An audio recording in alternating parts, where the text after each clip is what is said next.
গুম হয়তো আমরা হয়েছি, কিন্তু আমাদের সাথে আমাদের পরিবার ধ্বংস হয়ে গেছে।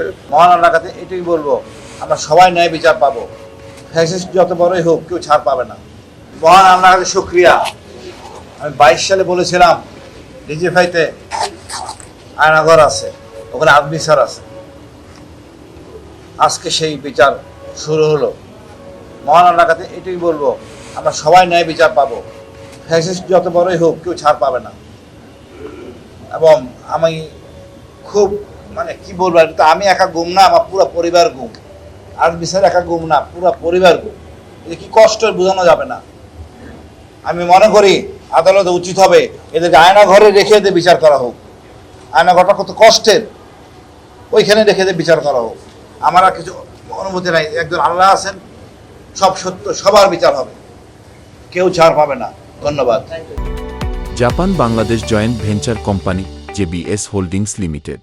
আমি সৈয়দ সাদাত আহমেদ। আমি 4.5 মাস গুম ছিলাম। আজকে আপনাদের সামনে দাঁড়ায় আমার খুব ভালো লাগছে যে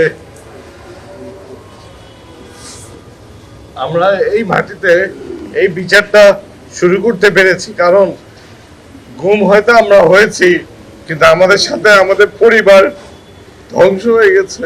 আমাদের পরিবারের মনোভাব, তারা যেই অত্যাচারের ভিতর দিয়ে গেছে, মানসিক অত্যাচার, এটার থেকে তারা বের হয়ে উঠতে অনেক কষ্ট হচ্ছে। আর আপনারা কতটুকু জানেন বা অনুভব করতে পারেন জানি না, কিন্তু বাংলাদেশের মাটিতে রাজনীতি করা কোনো দোষ না। আমরা রাজনীতি করেছি বলে আমাদেরকে আয়না ঘরে যেতে হয়েছে, কিন্তু আমাদের পরিবার কোনো দোষ করে নাই, আমরাও কোনো দোষ করি নাই।